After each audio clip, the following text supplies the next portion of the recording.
Well, good afternoon and welcome back. This is Mike Harris broadcasting on www.veteranstoday.com, also broadcasting on www.freedomslips.com Studio B Revolution Radio. Today is Thursday, February 18th, 2016. And for this section of the show, the next hour and a half, we've got two guests. We've got my dear friend, Dr. Richard Allen Miller, and we have Mr. Nick Begich with us. So, gentlemen, welcome. Hey, Rick, how are you? Good, Mike. This is, it's more tinny and telephone, but it's better. Skype is broader. It's just with the coronal mass that's going on right now. You know, most Comcast is down everywhere. Here's Nick Begich. Hey, Nick, how are you? I'm doing very well, thanks. It's good to be with you today. Well, it's good to have you, and one of the reasons that you're in the neighborhood here, I'm down in Ashland, Rick's up in Grants Pass, is that you're speaking this Friday night in Ashland, Oregon, correct? Yeah, I'm going to be speaking tomorrow night from 7 to 9 in Ashland, and it's a relatively small venue, only about, I guess it's about 80 people, and where it's going to be is the Haven at 1970 Ashland Street. Okay. Well, you know what? I know right where that is. So maybe I'll see you Friday night. Well, that would be great. It'd be good to always meet you personally. You know, so much of the time you don't get to meet the guys you do radio with, so it's nice to be traveling around a little bit and get to see some of the people that I worked with over the years. Well, that's why I made a point when I was up here to look Rick Miller up, is because I talked to him on the radio a few times, and when I got to the area, I wanted to make sure I connected with him, because I think nothing replaces a face-to-face, eye-to-eye, belly-to-belly meeting with somebody. Yeah, I agree with you totally. It's always nice to do that, put a person to the voice on the other end of the radio, right? And I've known Rick quite a while, and in fact. He started writing again after a little stall out for a while. Well, he was at my place in Alaska, and I'm glad to see he's cranking out some pretty good work these days. So it's always good to see Rick when I'm in this part of the country as well. Well, good. Well, welcome to Oregon. So glad you're here, and like I said, I look forward to maybe coming down and listening to your presentation on Friday. So look forward to meeting you personally. Mike, are you coming Saturday or not? I don't know yet, Rick. Ask me on Saturday. What's that? I don't know yet. Ask me on Saturday. Yeah, there you go. That's the way life. I don't know what kind of curveballs I'm going to be thrown between now and then. But gentlemen, Rick, you had a little bit of news for me earlier today. Let's talk about the coronal mass ejection first of all. Let's talk about the effects that's having across the country. Oh, yeah, no, a couple of days ago, the sun had a big burp, and we got it big time, and Comcast is, at least yesterday and part of today, down everywhere in the United States, mostly on the East Coast. Not a grid down, but Comcast is down, and other radio broadcasting things are all having difficulty, I tried New Zealand. I couldn't do New Zealand at all, even in audio. Okay. All right. So do we know anything else about it? How long has it been going on? How long do we anticipate this one? It started 3 days ago. And so this is a large one. It's an unusual one. And something else is going on. And I'll send you some top stuff I got from JPL. And you tell me what you think it is. Well, why don't you pontificate or give us your best educated guess since we've got the listeners on the air? Yeah, I think that the sun is burping out more electrons right now, and so the kind of storm that we're enjoying at this moment is going to wreak havoc on a lot of different communication devices right now. So the fact that Nick's here talking about HARP, that's what HARP is about, is when everything else goes down, the Navy still has a way of communicating to their nuclear submarines, plus other kinds of weird things that they do. Well, that's what Nick will be talking about, is that kind of thing. Well, eventually we're going to be having another Carrington event. It's just a matter of when. The Carrington event, we've actually had 3 kill shots just in the last 3 years that just barely missed the Earth. And it would have made the Carrington effect even look way less. There is a movie out right now called The Fifth Wave, where the aliens show up on the planet and then they take it down to the Stone Age. Matt Stein, using a CMP, an EMP spike. And Matt Stein and I are going to be doing an urban survival skill workshop in Hollywood, a 3-day event that the city is sponsoring because they're trying to prep their constituency on what to do when you have no power and municipalities can't deliver water. What are you going to do? And that is about to happen. And what we're doing right now with our communication hassles and shit like that, it basically, here we are, the end of days.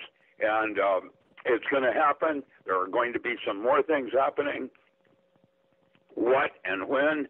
Good luck on that. Cliff High. Did you hear what Cliff High had to say? No, I mean, I that was didn't. really weird, man. Cliff High called me the other day and wanted to talk to me and asked me if I had encryption. And I said, no.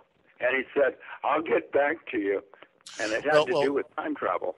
Well, I'll tell you what, Rick, I do have access to encryption. And if you need 384 NSA quality encryption, I can put you in touch with the vendor.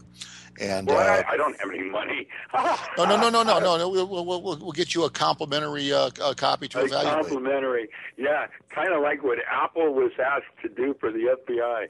There we are.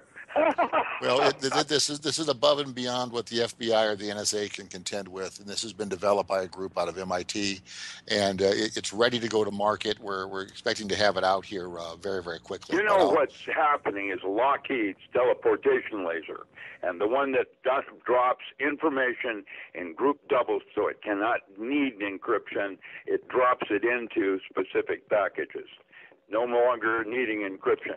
And that's Lockheed's latest development called a teleportation laser. And, the whole thing has to do with what we've just discovered about gravity waves.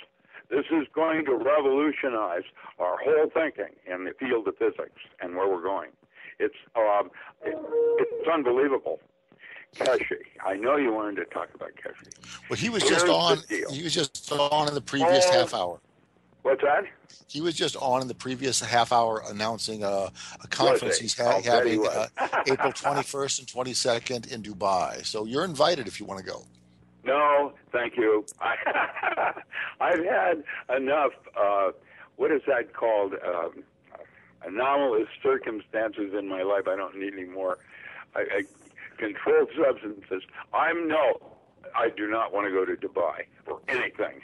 I'd rather stay here in Oregon and be in the free state of Jefferson. Good luck. There you go. I'm a big proponent of the state of Jefferson myself. I think it's time. Yeah, there's a movie on the free state of Jefferson that takes place in 2025 called Black Road. It just came out, and that's worthwhile. The reason I said the fifth wave is that the third wave is a pandemic. Guess what the fifth wave is? Go ahead and Use tell me. our children, like they did in Rwanda, to do mop-up of all survivors. And actually, the movie itself is Hollywood, so it's really cool. It has a good ending, then, where the kids figure it out and turn the tables on the aliens. And it's kind of like V, where they have the big lines and march back into their ship and go back to wherever they went, and that kind of thing with all their children, that they're training how to be little mercenaries. Okay. Well, anyway, it's a creepy movie, and the reason it's creepy is that this morning I posted a new one that's coming out, like X-Files, the 10th series, where it's no longer about aliens. It's about alien technology and a creepy old man. Okay. That's where the story is going today with Hollywood. We're talking about the creepy old men who currently run the world. Well, those guys, yeah, maybe they're alien. I don't know about that fourth genome in blood types. Stay tuned on that fourth genome. But, yes, that guy, and singular. And it gets weirder. There's a new movie coming out called Amerigeddon. It's got all your usual suspects from pandemics and no food, zombies. I'm concerned because imagination is reality, and actually we're going to have to take some responsibility here for creating our own aliens and apocalypse. And that was Joseph Campbell when he said, when you see the kingdom of the Father on earth, the apocalypse has already occurred. It is perpetual in its potential. And really, we're creating all of this as we're going along. And that's why they call it the physical plane. It's where you go to be sick spiritually. Gotcha. Actually, that is an accurate way of looking at things. And where I was going with Keshe, by the way, was to talk about the difference between a closed system and an open system. And really, Keshe and the rest, when you talk about the Omega principle, the energy which patterns randomness, that's a paper that I wrote that's in the Non-Local Mind book. And really, what that's about is the concept of how you structure water with your thoughts and actions. And I'm seeing it now in every single kind of form. It's actually, in the next century, our double-ganger concept of white holes and black holes, and what do we call that Torus twistor space of Penrose? That is going to lead us to a whole new concept of Middle Earth. Okay, so there really is a hollow Earth in there. Okay, yeah, I know. I'm getting it all. I mean, your quality, like you said, is telephone tenny, but your every word is coming through loud and clear. Okay, well then, the whole idea is we have a responsibility for the thoughts we choose to entertain. And so I'm living now in a much different environment, and I've noticed that my universe is also slowly changing. It has to do with belief systems and how you choose to arbitrarily see something. Okay. I have no idea what the Republican Party means anymore, Michael. No, you know what? I don't either. Thing I've ever seen. And you know what? I used to be a pretty devout Republican. You know, I was finance chairman. I was finance chairman for the '94 election cycle. I ran for governor of Arizona. Tea Party. That's what they did. They threw everything in the sea. Well, no. What I think they did is I think they sold themselves to the highest bidder, and that was Sheldon Adelson, the gangster who fled the country for Macau to avoid prosecution. Hillary Clinton should be in prison, and actually, what she did was more than the last one they executed. Get a grip. Oh, I know. Bill Clinton is the worst criminal to ever come out of Arkansas. There's a bridge with his name on it that carries drugs and rap at either end. I've seen, I've got a federal judge talking about all of that. The only reason Hillary isn't in prison right now is because she's running for president. Well, I don't think that should keep her out, because if you and I did 2%, the Democrats, and all Ron Paul, the whole thing's nuts. Our president is supposed to represent our best, most educated, and morally correct. And the United States, as a government, has never kept a single treaty they've ever given to anyone. How did the Paiute put it in Burns, Oregon? Stand in line.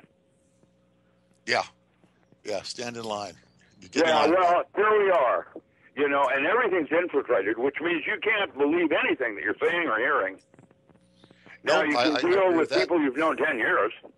That's a good place to start. Who do you want to be in the bunker with? At the end of days. That's the question. Who do you want to be in the bunker with? I've got a few good choices. Oh, I know. They're all female, aren't they? Dogs and... Oh, you're killing me. Working dogs. Killing me. Michael. Anyway, let's talk about what's going on at Indian Point, because you mentioned that up earlier today. Indian Point is so bad that my concerns as a physicist is there's probably people that are already dead in New York. It is only 22 miles away. Como has just today declared a national, not local, regional, national disaster. It's like going to be on the level of Chernobyl worse. And it's 22 miles from New York City, and the tritium is already in the drinking water.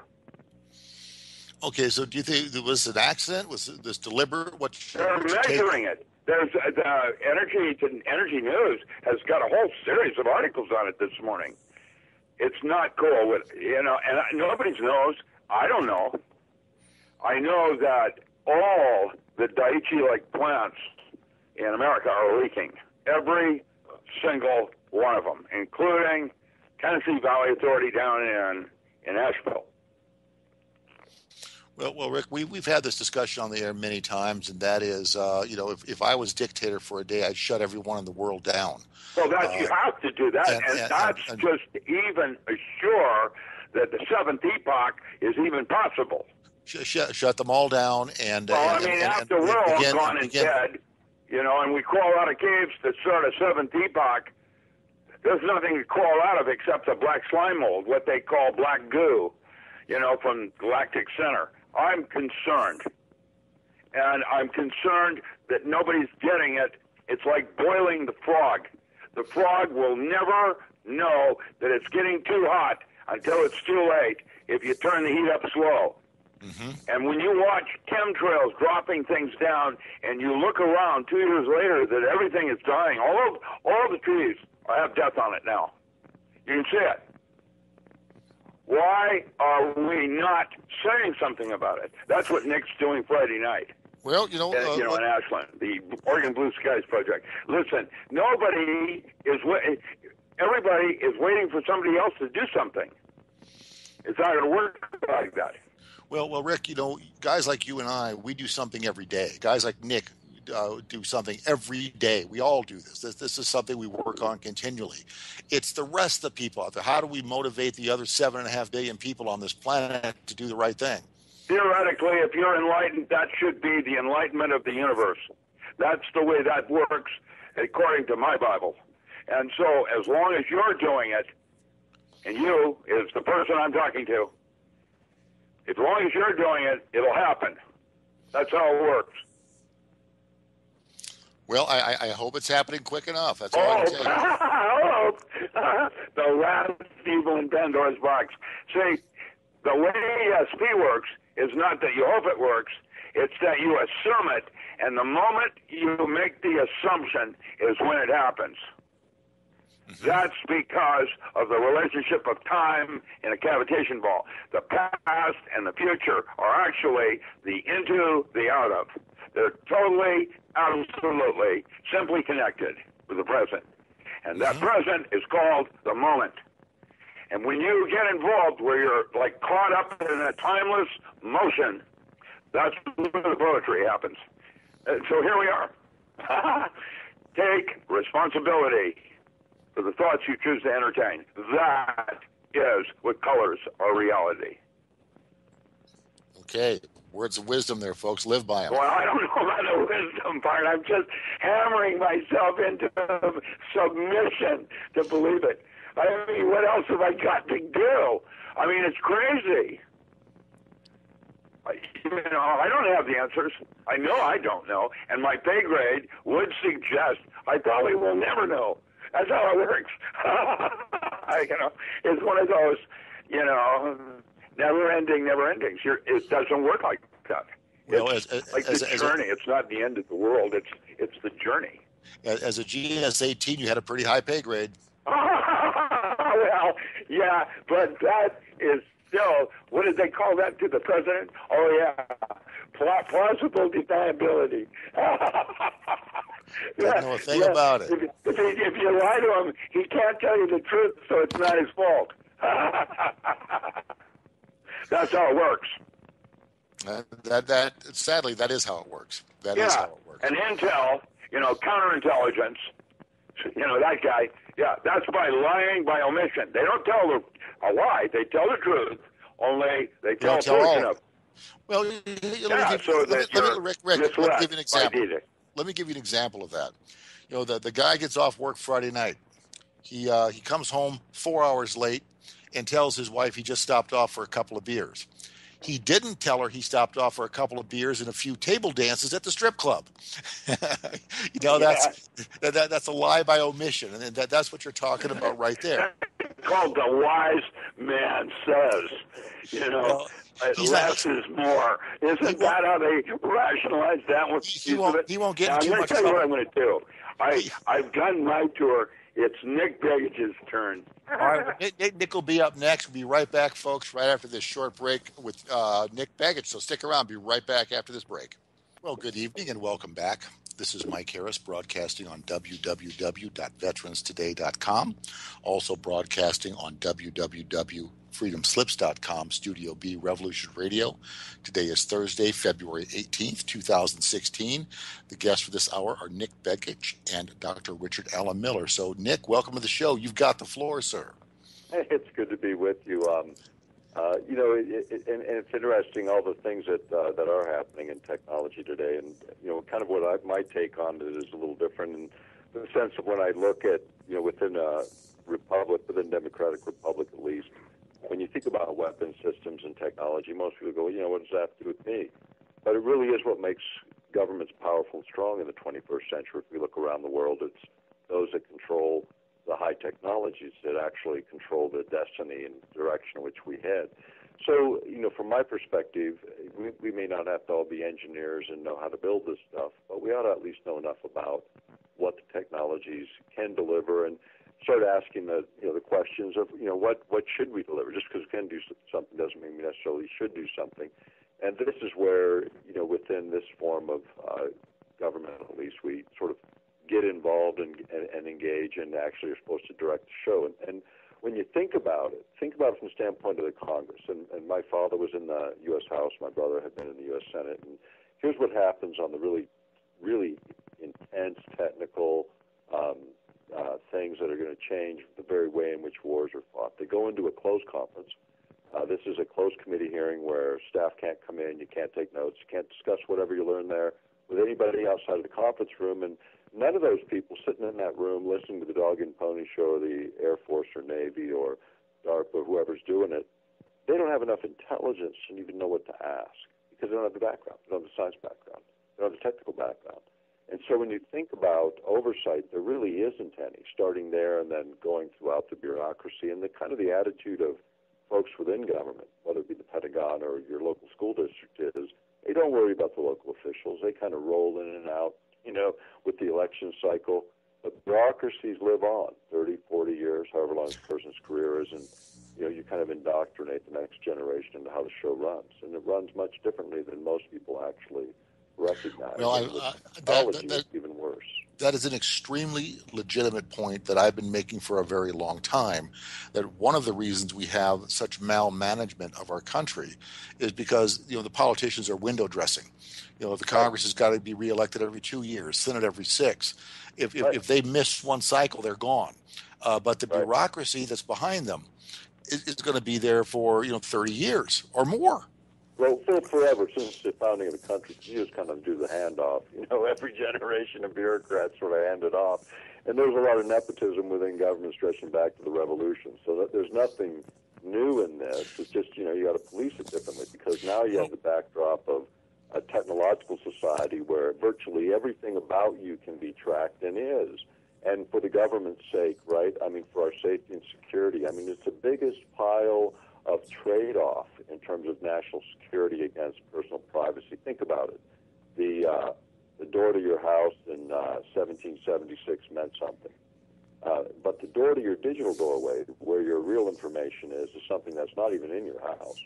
But that's the doorway into really the perception of who you are as a human being, what you do, and at a higher and higher and greater resolution as the technology gets better, the computing power gets better, and the storage of data gets sort of unlocked going backwards in time as you start to reopen all the data that's been collected and sorted at more rapid rates. And then you apply technology on that, and ways of transferring, manipulating energy, all of it. You end up with a very different sort of direction in which our republic is headed. And most people are literally unconscious about it, but more importantly, the discussion about the technology. Technology has been evolving for over 50 years. isn't really happening. And it's not so much about, and you know, Richard, I listened to his last half hour, which was totally confusing for me, but that's okay. But here's what I see and what he was trying to say in the nutshell of it is what I see in terms of consciousness and what's happening is we reflect our consciousness in the technology we develop. What we try to, we mimic nature, whether we're flying in a jet, we're trying to mimic a bird, or whether we're sending information wirelessly from one place to another, trying to mimic what we believe is maybe something we do anyway, right? I mean, without a transmission line, so to speak, on some esoteric sort of level, what Richard was alluding to.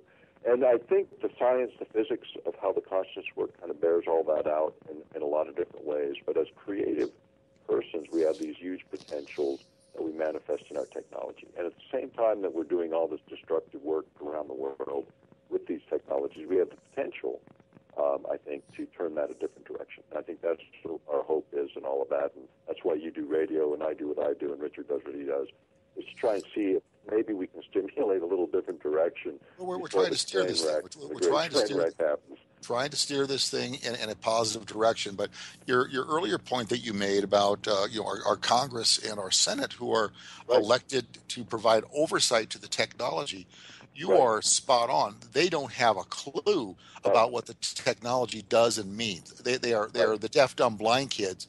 All they care about is raising money to get elected next. Go ahead, rubber stamp it, go on. And well, we have that now. Now they're just getting selected, see, because it's the other guy that spends all the money. I mean, my brother just ran a race in Alaska. He raised a few million, ran a campaign in a small state. But the other guys, in terms of special interest on his side and the opposing side, spent $60 million. So, I mean, it isn't even about the candidates anymore. Well, Nick, guys. It's sad to say in this country that 96% of the time, the candidate with the most money wins. Well, that's true, and I think that is true. Occasionally you see some different things happen, like with Cantor. If you followed that race, he thought he had it made, and he got bounced out on a 10-to-1 ratio, or worse, even for the guy underspending him. And I think maybe that's a sentiment of the times, because you see within the Democratic Party and the Republican Party, both of them kind of fracturing within. I mean, in terms of extremes within the presidential race, good example of it, all across the board. And it's really more of people saying, hey, we're tired of the way it's operating and we're sick of the establishment. We don't care which side you represent. And, if you go back historically, you look at something Zbigniew Brzezinski wrote back in the early 70s. He wrote Between Two Ages, which is a kind of a discussion of what happens in the future, And he was one of the founders of the Trilateral Commission. Many will remember him, and he was National Security Advisor to Carter. And what he said back then was, as technology advances, it would drive what happens globally. And if you really look at what he wrote then, and he talked about Africa, the Americas, Europe, all of it, Russia, what would eventually happen there, it all happened like it was a history rather than a forecast back in the 70s. And when you think about technology, and that was his theme there, was how technology would drive the future, it's actually materialized as he predicted it would, and even as Huxley did in Brave New World, or Brave New World Revisited, which was even better as a revised essay on sort of where technology was taking us. But today, where we are, whether it's the mind effects, which is sort of the extreme side of it, which I lecture on around the world, or you look at the more mundane, recording all the mail that goes through the post office, who it's to and who it's from, or you're recording all your phone traffic, or just layer it up, right? Oh, but we're not going to use it. Don't worry. Yeah, not until you have the subpoena and you go backwards in time and look at your whole life. Nick, it's worse than that, because now we have businesses out there who are using MIS systems, and they're measuring correlations between things that people don't even think about. Right, and that's all commercial information. I wrote a book back in 2000 called Earthrise and the Revolution, which talked about all of these technologies as they were advancing at that time, kind of made the prediction of where they would go. And it's borne out over the last 16 years. You can read it then and you can read it now, and all of the things that we cited then in terms of how the technologies were emerging and how they were coalescing and what they would turn into has in fact happened. The next big leap in this technology was something PBS even did a special on. It's called the worldwide mind. It's the idea of connecting, like the Internet's connected today. Imagine everyone's consciousness connected in that way artificially.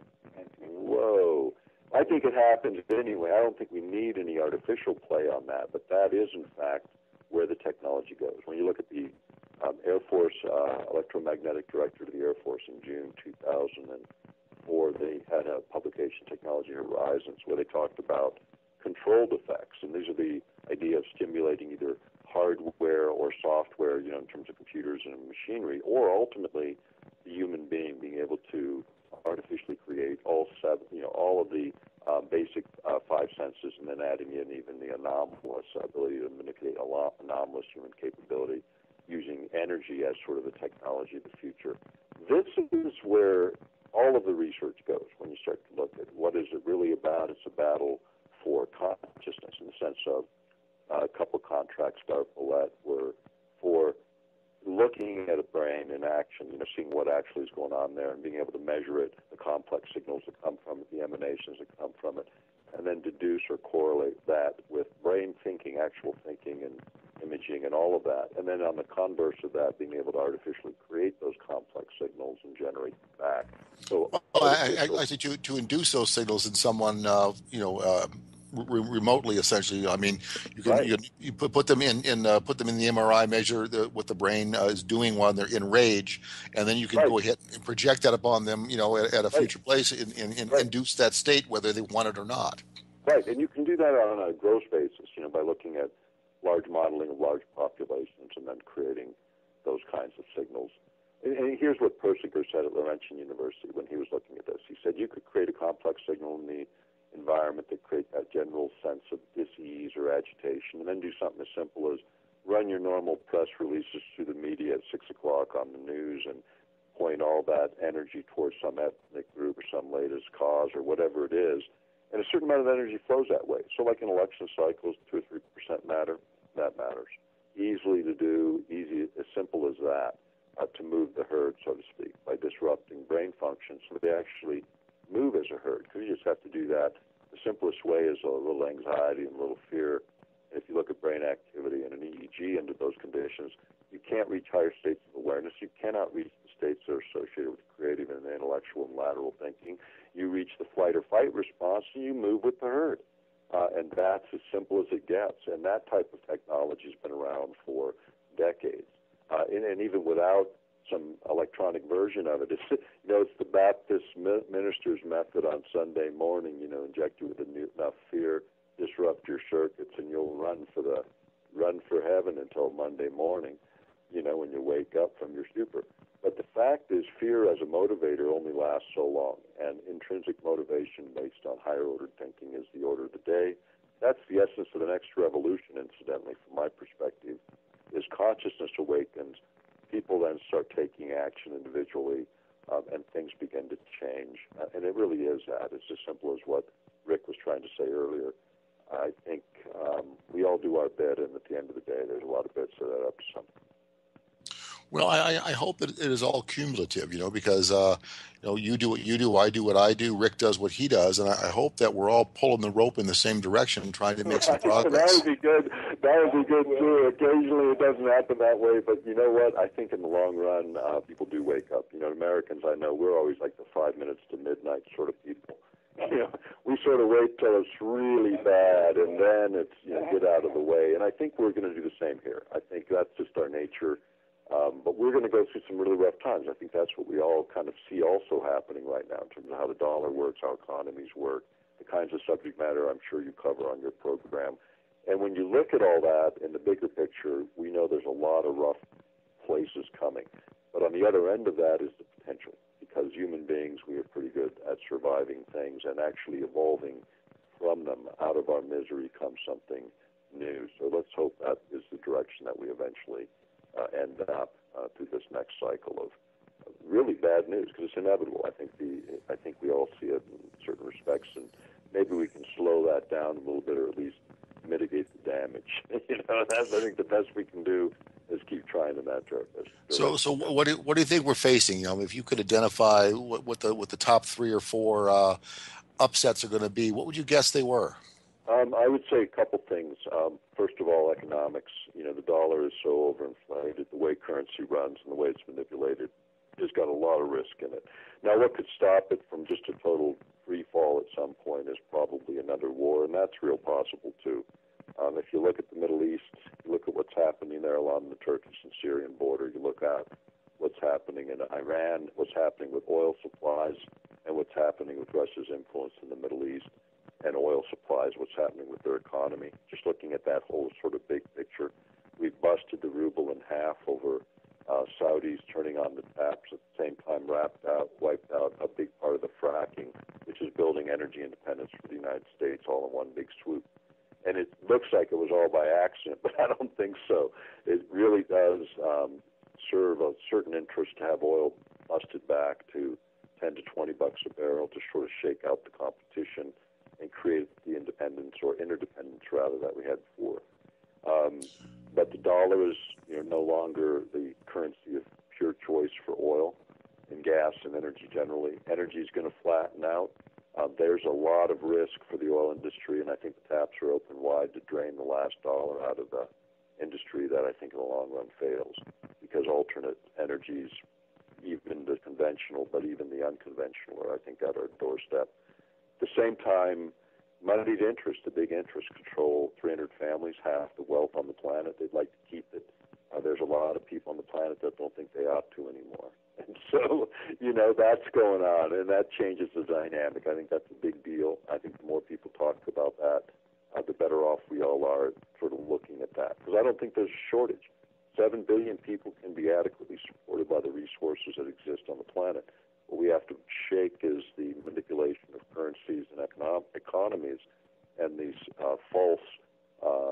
really the falsehood of scarcity, when in fact there's abundance, particularly in the creativity arena, with solving our problems. And I think that's the big challenge. So on the other end of all the bad news is, in my view, solutions to all of this through the very technologies that have the chance of either wiping us out or liberating us to what we potentially could be doing. Well, you just touched on something that's very key, and that is once you realize that there are people out there, vested interests, that profit off of human suffering, they try to create more human suffering because they profit off of it. And, I can quote you half a dozen examples, whether it's illegal drugs, whether it's the prison industry, whether it's, just a number of things out there that pharmaceutical industry. I mean, name everyone that has a lot of money going into lobbyists, and you've got the answer. And it's real easy to track. I always like to say, you want to find out where the bribes are being made, follow the bag man. And here's the deal is, in the United States, the bag man has an institution and a set of committees and regulatory bodies, so we've institutionalized the bag man and called it campaign contributions and whatever other nonsense that we've hung on it when it results in the same thing. See, because bribery gets you the same thing. It gets you outcomes, influence, and access to politicians. That's the same thing campaign contributions get you. Or you get the bribery after the fact by forming foundations and libraries where people like the Clintons or the Bush family come out of office, go into office with a lot, but come out of it with a treasure trove. Because look at the Clinton Foundation, $1 billion and $8 to $10 million salaries for these guys. And who's contributing that money? Every foreign national that ever benefited by any of their public policies. That's who, and it's totally legal. It's after the fact. It's like, hey, nice job, pat, pat, pat. Here's your payoff. And they all done it. Here's your cut. Bush giving lectures for $1 million each, and you can't even speak English. Well, what it is really here's your cut. This is or go to the Watergate some evening, some weekend, and watch these congressmen play poker against lobbyists and lose to a pair of twos. On the lobbyist side, they'll let them win on that pair of twos every single time to a full house and fold. That's just a little handoff. A good poker player, congressman. There's more crap that goes on in the real world of how politics works that people don't realize. And a lot of the people selected for political office are not chosen because they're the brightest spots in the world. They got a nice face, they can say the sound bite, and they do what they're told. And they are the guys that are running to the show. They have a great deal of what I call moral flexibility. Well, that's a nice way of putting it. I think that's, if you don't mind, I might use that someday. So that's a very nice, please take it. I got it from Gordon Duff. Moral flexibility is what they look for in these candidates, and that's why they're selected. Because they don't want anyone who has ideals or actually stands for something. And here's my rule on that. As you look around and people try to divide us over liberal and conservative, whatever other label they want to create the boogeyman for whatever your belief structure is, let it go and start looking for the 80%. Look at somebody who's got 80% of the convictions you do and forget about the 20. Because if they got 100% of the convictions you do, they're lying to you. It's really the way it works. Because you're never going to get there with everybody, but sort of apply that rule and you might pick better politicians. And forget about your party. The party's over. They're all corrupt, all they do is feel the same level of mediocrity. Well, they do, and they keep doing the same retreads. I mean, how many more times is Rick Santorum and Mike Huckabee going to run? I don't know. And here's the deal on all these guys. No matter where they start, 90% of, not all of them, but 90% of them end up in the same place, where it's really, they've been lost to the idea of power, money, whatever's corrupted them. There are those that still want to serve, but in this situation right now, the Congress, the Senate, nothing can get done. There is no possibility of really seeing cohesive, comprehensive legislation out of the Congress because it's not about that. It's about polarization, and now the presidency is about the best version of reality TV in the political arena. And that's not statesmanship, and that's not leadership, and that's the kind of crap I think the American public's tired of. But maybe we got to elect a comedian before we see what we can do at reforming the government. I don't know, but I think this round is reminding everyone about how bad it really is. And at the same time, maybe that infuses the possibilities for what happens. Nick, you don't know this about me, but I ran for governor of Arizona in 2006, and I lost to Janet Napolitano. Okay. And the issue that I had on that, they'd ask me, well, where do you stand on the issues? And I tell people, the question you shouldn't be asking me is about any particular issue. You should be asking me about how I address problem solving, because the issues are always going to change. And do I solve problems from a principled and moral position? And yes, I do. I do my very best at that. And, it doesn't matter if you're on this issue or that issue. The issues always change. It's always a new issue tomorrow because the problems always change. Right. It's just about governance. And, my father, when he served in the state senate, behind him, my dad was a Democrat, and behind him was C.R. Lewis, who was at the time John Bircher and Big John Bircher in their national affairs as well. And, they would fight like crazy on the floor of the Senate, and then they'd go out to dinner at night together and enjoy each other's company and still be arguing, But they were arguing from the basic of idea that, hey, philosophically they were a million miles apart, but they were still trying to find a solution to a practical matter for the public as a matter of policy. So they would do that as adversaries and at the same time as friends, because the ultimate deal was argue and find a solution that you could actually make work. And I think that's what we've lost in so much of government. And what people are really asking for is that.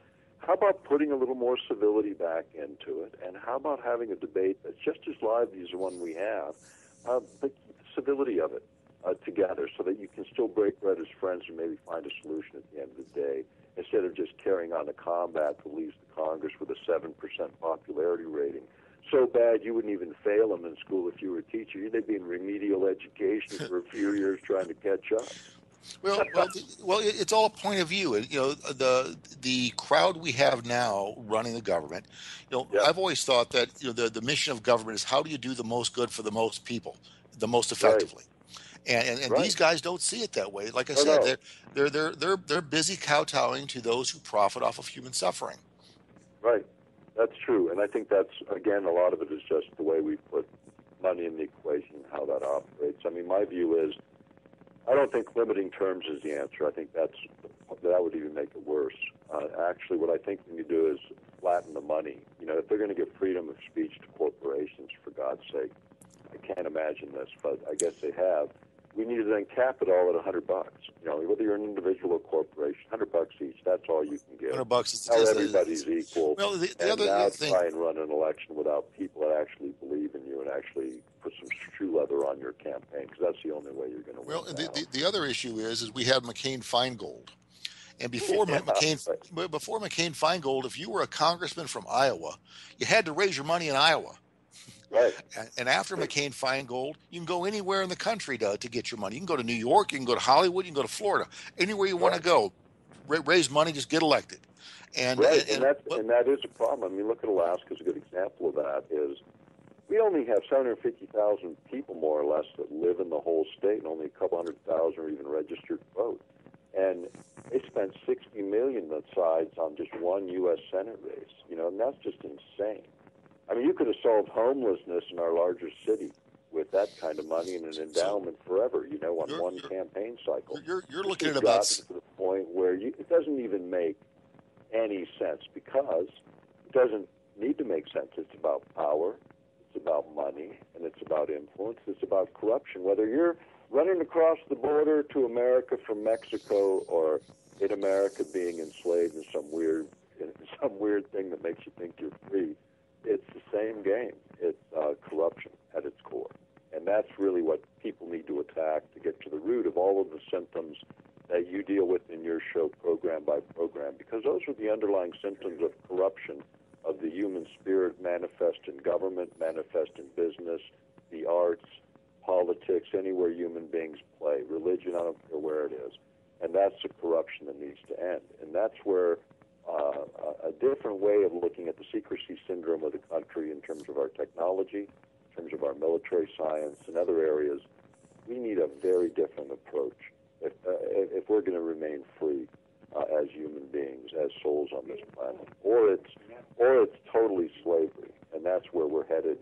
And the opportunity to change is really now, the very technologies that can carry us either direction. Well, I think you're right. I think we're at a very, very critical tipping point, and which side of the line it falls on is yet to be determined. I'm hoping for the freedom and prosperity side, not the slavery and poverty side. I'm with you, and I think it's possible. I think it is at the end. I think the inevitable outcome. We may go through a rocky road to get there, but I think that's where we're headed. And I remain optimistic. I think people should remain optimistic. Do what you can. Do what you believe in. That's the way things change. That's the way the world changes, one step at a time, with people acting on what they know to be right and true, and honoring that with the actions that we each individually take. I think that's as simple as it gets. That's the freedom of the sovereign man, the individual soul, and one person or a small group.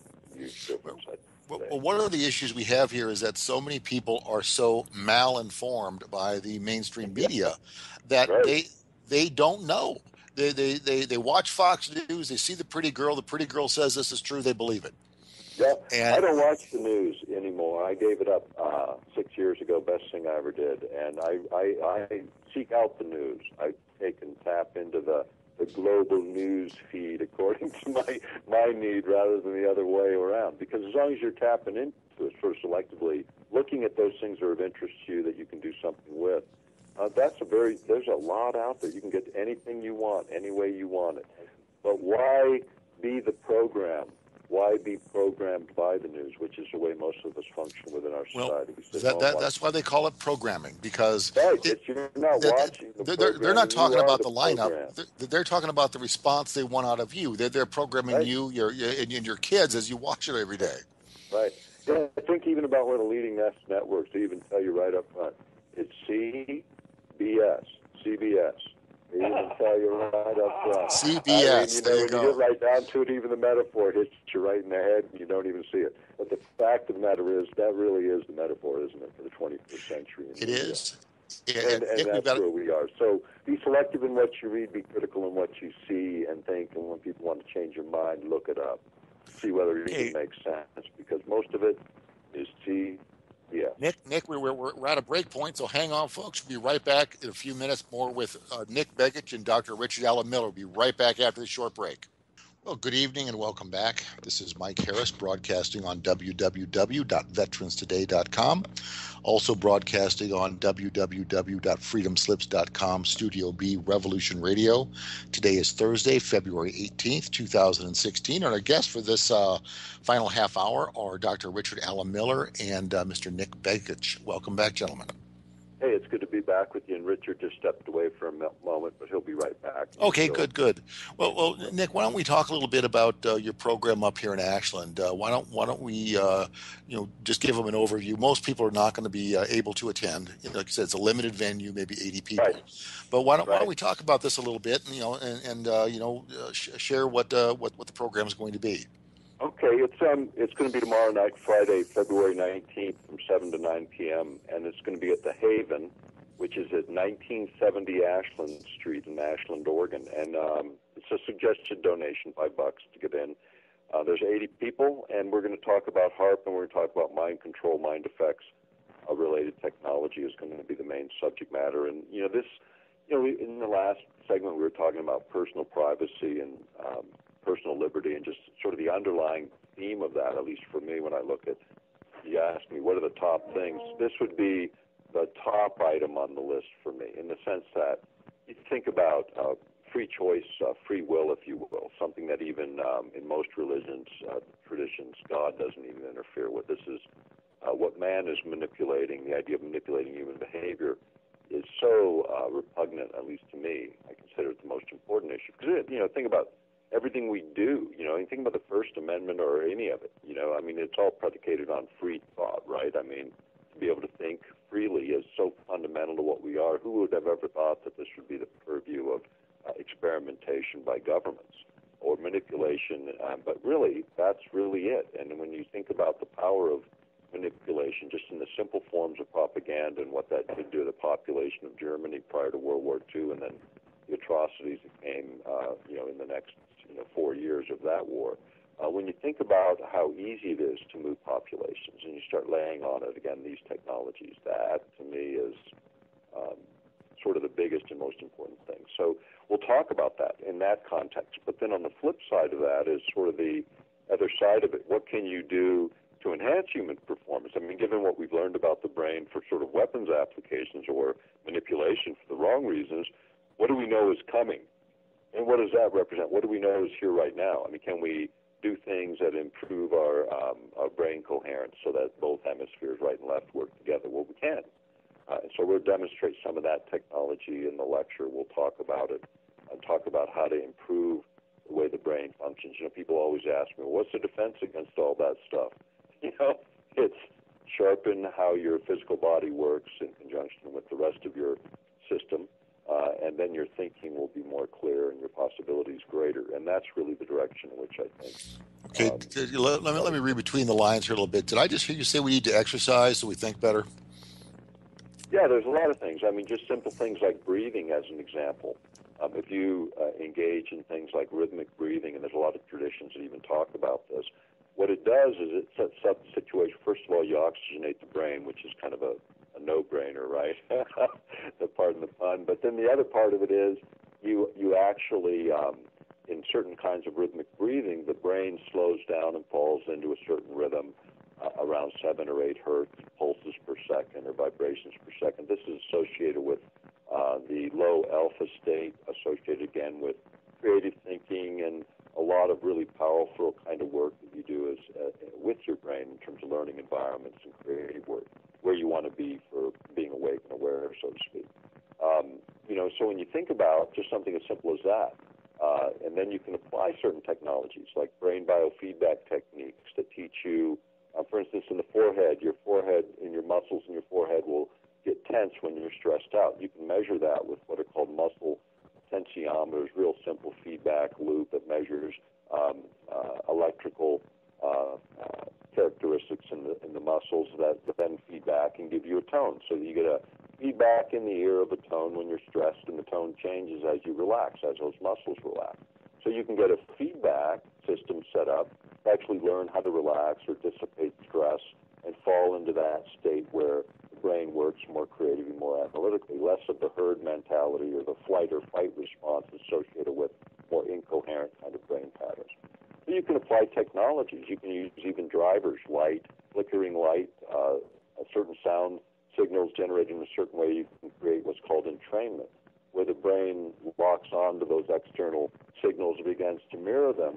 If you were to look at an EEG, you'd see that mirroring effect where the brain actually then falls into these states. So instead of learning how to do it yourself, you can actually drive it with an external generator. So instead of driving someone, say, to be angry and riotous, you would drive a state on your own that might put you in a state where you can learn really easily, and then maybe you jack in a language tape and learn a language at a more accelerated rate, this kind of thing.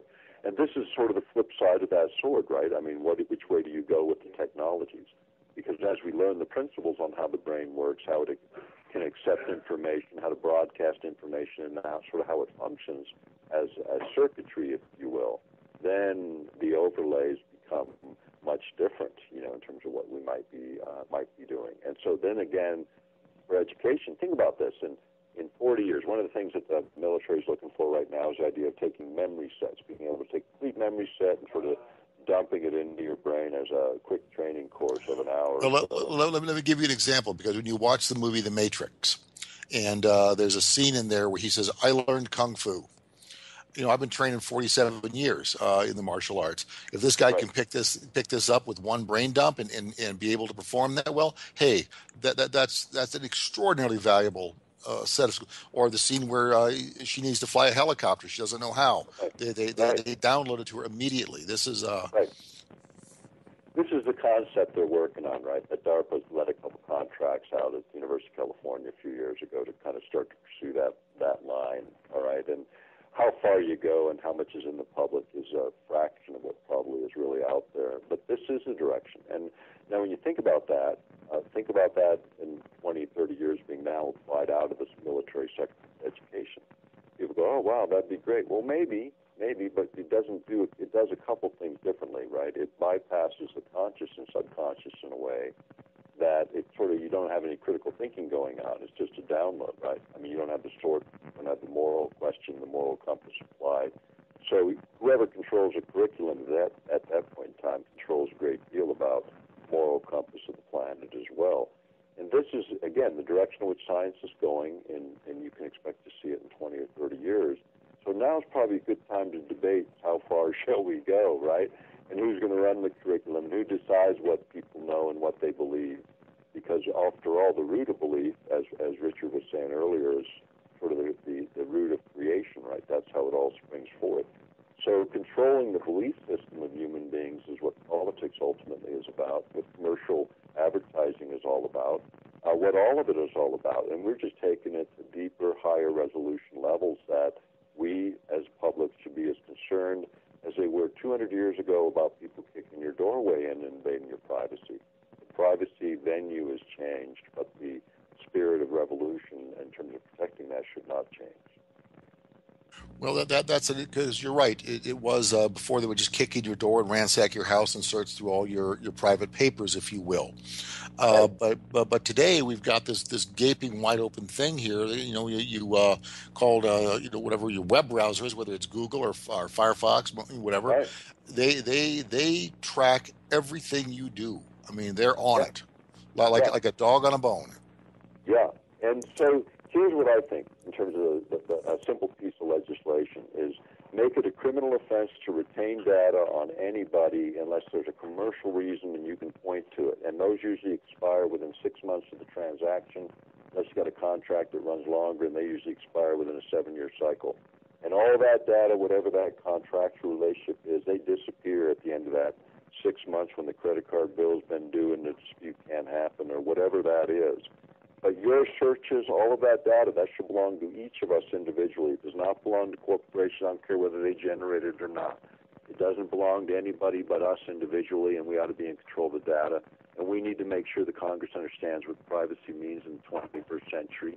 And that would be a good starting point. And violations shouldn't be civil. They shouldn't go sue some civil corporation that doesn't even breathe. It ought to be throw boards in jail and people responsible for it in jail. Now you're talking, because I've been advocating for that for a long time. Yeah. I've been advocating for holding the boards of directors and the top 50 managers from these corporations, hold them accountable, put them in jail. Put them in jail, man. And, we had the biggest bank robbery in history, right? $1 trillion, and you get more for sticking up a 7-Eleven. This is upside down. The guys who belong in prison ought to be making big rocks into little rocks or running around chiseling out grandma's Social Security check for the next big scam. And that's Well, what's going on. that's the point. You know, and what's so sad about this when the big banks got themselves in trouble in 2007 and eight is that we had a process in place. It's called bankruptcy. Yeah, And right. if you guys screwed up, you go bankrupt, and your big bank becomes 1,000 little banks. But oh Right. no, but oh no, No, the criminals who own our legislators and own our White House convince them that no, we need a right. bailout. Right. We're Well, not taking look a at what haircut on happened in this. Iceland. The opposite, right? I mean, they put their Yes. bankers in jail. They took the banks away from them. They propped them up with public money. The public paid the bill. And then at the end of the day, the public got their money back, and the banks were solvent, but they weren't owned by the shareholders and the bondholders. They were all, well, sorry, guys, you lost, and the other guys who ran the show, they're in jail where they belong. And you know what? It worked much better for them to put their money on the people rather than on the players, and the players lost and got what they deserved. But at the end of the day, Well, they got a strong economy, and well, well, well, and they're already recovered and moving on. You know, they're not worrying about what happened. What we've happened was we've not people were recovered yet. accountable first time. We've not recovered yet. And the thing of it is, I think we've got another big bank meltdown coming here because we've Yeah, got we this do. I agree th- with you. Probably this. by 17, I would say sometime the fall of 17 we're in for it. Well, we've got this oil derivatives exposure that these banks have. You know, they're selling derivative contracts at 130 Right. bucks a barrel, and oil selling for under $30 a barrel now. So I don't know how much longer they can prop that up. But No. the public piggy bank is empty. There's no Yeah. more money to bail them out. So Yeah. now we're going to have to put them through the bankruptcy process. And Yeah. boy, it'll be so welcome, just so welcome. I'm so sick of J.P. Morgan Chase and Wells Right. Fargo and all of Yeah. them. I'm sick of these Bank of America. Let's end them. Yeah. You know, we should put the printing of money back with the Treasury and get rid of this whole thing. You know, Absolutely. it was an interesting experiment. It ran 100 years and it failed. And here's the thing on the Fed side. You know, they still haven't audited. My brother was one of the few Democrats who wanted the Fed audited from 1913 to the finish line. And they did this little sort of a selective audit. Maybe you saw it from 2008 to 2012. And, you know, everybody's excited about the 1.2 trillion that the Fed created in debt during that time for the U.S. But they did 16 trillion that they loaned out to other banks in the world as well as our own, whether they were national banks or loaned other out to banks. foreign banks. Exactly right. And that 16 trillion, most people don't even know about. The other thing, $16 trillion national debt. Hey, wait a minute. You know, the Fed created 16 trillion just in 4 years. What did they do before then, and what have they done since? Nobody even knows. But I can tell you this: let me make a comment about They that. didn't do nothing. They didn't stand still. You know, I mean, how much have they rolled up, and who's responsible for it? I'd say turn the Fed off, say, sorry, guys, didn't work out, you know, and pay the treasuries off and start again with the Treasury owning the right of producing the money like it's supposed to. Absolutely. And the bottom line here is that this whole Rothschild banking empire that every bank except for 5 countries are wired into it. They screwed Right, up. They made the wrong bets. right, They screwed up. And you know what? They kept themselves in place by bribing the system. Like you said, political right. contributions are bribes. It's no different. Hey, And for and, a and, few and $1 million, you make a few billion. I'd say, hey, you know, they got the idea. You know, they know the equation. They even joked about it in Alaska as the international oil industry hijacked our oil up there. You know that on the north slope of Alaska, on federal land, still on federal land, the amount of oil and gas that has not yet been leased, that we ought not to lease to these guys, is enough to pay off the national debt. $16 trillion worth of value at least in just oil and gas in Alaska.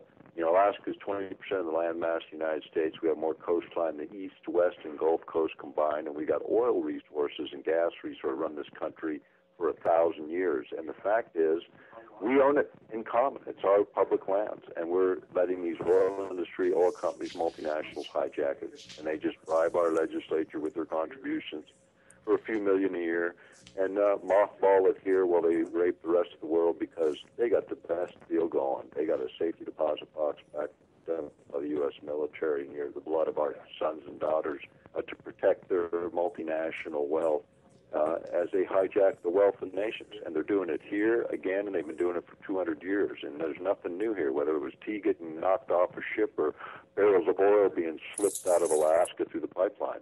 It's our resource. We're being robbed of it. And the fact is, we could solve our problems, and instead we have our problems. We got to change the game and recognize the wealth of nations that our founding fathers came here to make sure we would share in common in a responsible and positive way through a capitalistic republic. And hey, we've missed it, folks. We've missed it. Well, Nick, you're talking about what I refer to as the theft of the commons. And it doesn't matter if it's natural resources. It doesn't matter if it's the water treatment plant. Right. The taxpayers built it. They paid for it. Then they pay the government officials and the bureaucrats to mismanagement, then sell it to a private entity for a song who turns around and raises the rates. And the people end up paying for the same asset twice. We already paid for it once. We even do it with a lot of pharmaceuticals. A lot of that basic research paid for by government grants, and the 60% of your medical costs are pharmaceuticals. Most people don't realize it. 60% of the bill is pharmaceuticals at the end of the day. And of that, 40% of the money is on advertising that they spend in venues that you and I can't even make a decision to buy the pharmaceutical because they're all restricted drugs. And you can't advertise cigarettes in those venues, right? I mean, they shouldn't be allowed to advertise, shouldn't be allowed to deduct it. You'd shave 40% off of pharmaceuticals right out of the gate. If you made a rule that any federal purchase through any insurance purchase in the United States was pharmaceutical could not be sold for one dime more than any place else in the world, whoa, wouldn't that flatten the whole program out? Absolutely. Absolutely. We pay 10 times what any other country on the planet pays for pharmaceuticals. Yep. All you have to do is 1,000% higher. You pass that law of the land, and then you create a whistleblower mechanism that rewards people for telling on these assholes, and it's over. The pharmaceutical industry loses its potential to rip us all off, which is what they are doing, and it sets a playing field and says, look, if we're going to play, and you're in the safest place in the world where you get contract protection, protection of the courts, protection of our military, protection of everything else, you know what? The one thing you're not going to be protected from is looting this country. And when you look at medical industry, the only place where they don't have to post their prices, you go get your car fixed by somebody who does a complex job of fixing the car in 21st century, and you know what it's going to cost before you walk out and before you walk in. You can't figure it out in the medical industry. You want to talk about a monopoly, a manipulated program, look at the industry from start to finish. And the problems can be resolved when you bust down why are they existing. It's because of vested, greedy interest where venture capitalists come in and buy up companies and go run medical prescriptions from $1.50 to a few hundred because they can get away with it. They usually do it the other way, though. They bring them out at a couple hundred, sell them for $2 somewhere else, and take as much as they can from the market that'll pay them and whoever they can contribute to, so that they can get their will. That's just wrong. It's just fundamentally wrong, and Americans should stand up because it's not capitalism, it's greed and something else that's even uglier, in my opinion. That's not the way the country was built. That's not the way it's going to sustain. And going forward, the only solutions are you have to take the power away from those who have corrupted the use of it.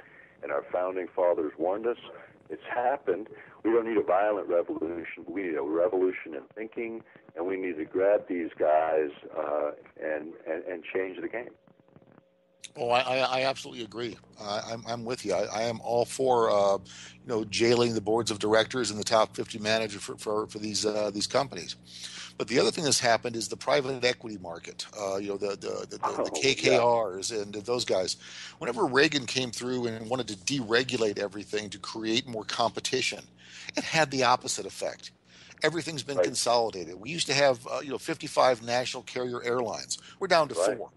We used to have 150 television networks across the country. We're down to 6. Every facet is controlled by fewer and fewer people. Everything that interacts with humanity in any way is going through fewer and fewer hands. And it's time to break that up. And a great place would be to start with the banks.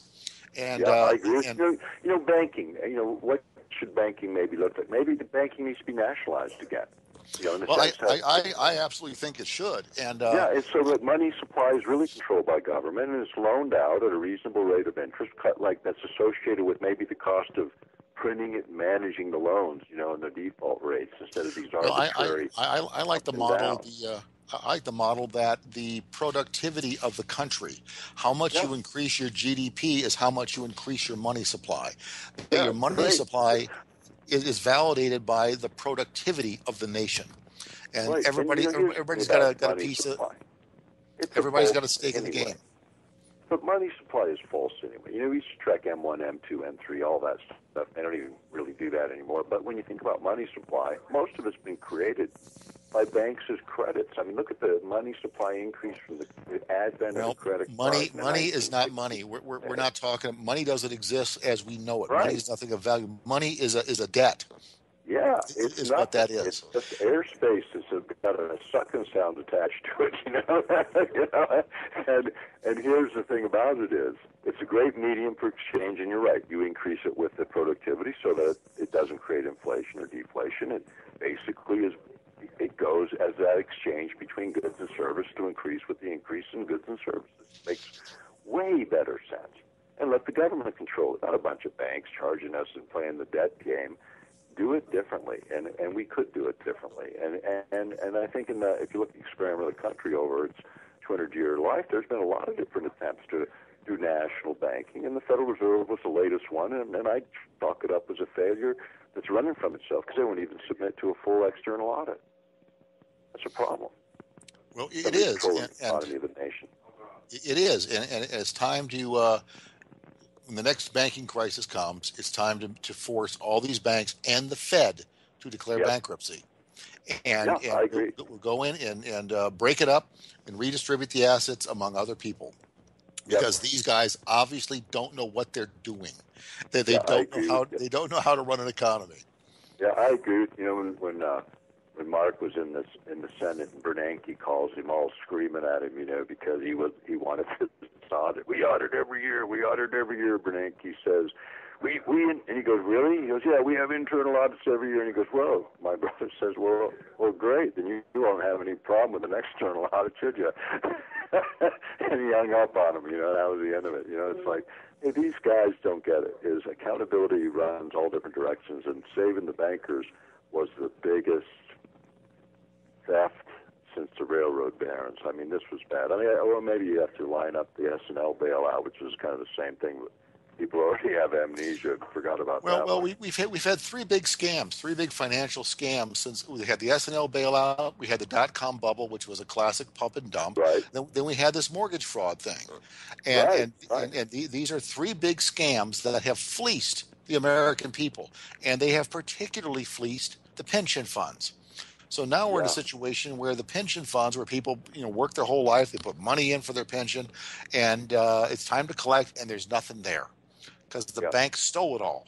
Yeah, exactly right. And so here you have it, and then the false reporting of a happy talk economy by the mainstream media, when in fact people used to have jobs that paid 80 or 90 grand a year, working on assembly lines, building things that mattered, are now working at 7-Eleven at 15 grand a year and being counted as employees. No offense to those that are working those hard jobs. The reality is the opportunities are diminished for improving ourselves within the country, not because of a lack of the basic factors of an economy, which is entrepreneurship, land and natural resources, capital equipment, things that build things, labor. Those are the things that build countries, and entrepreneurship. And we have all of that here. We have 20% of our land mass in Alaska with more natural resources than we ever had in all the western states combined, being neglected for lack of policy and lack of creativity and thinking on how to put the country back to work with our market advantages, which are all of those things, which is why we used to have half the economy of the world in this just one country. I think the country isn't over. I think we have a lot of opportunities, and what we're missing is the kind of leadership that brings about change, and technology drives so much of that today. We're at that key inflection point. We truly are, and it's time for people to stand up and do the right thing the right way, unless they want to be on the slavery and poverty side.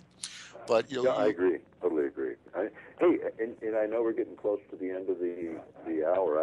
let Richard say something to you and your audience before we have to sign off for the day. Okay, very well. Nick, thank you so much. I've enjoyed the conversation. Hope to have you back on again soon. I appreciate it. Thank you very much. I think we're just hitting the tip of the iceberg here. I hear you. Here he is. Hey there, Mike. Hey, Rick Miller, how are you, sir? My usual response is I'm going bald. From Yes, unnatural causes. Yeah, I pulled it out.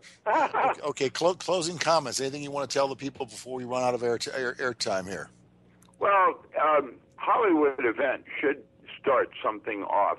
I think that municipalities are starting to realize their fragility and are trying to warn the public in a variety of ways that it's time to start processing more independence. Your water is first, with food second.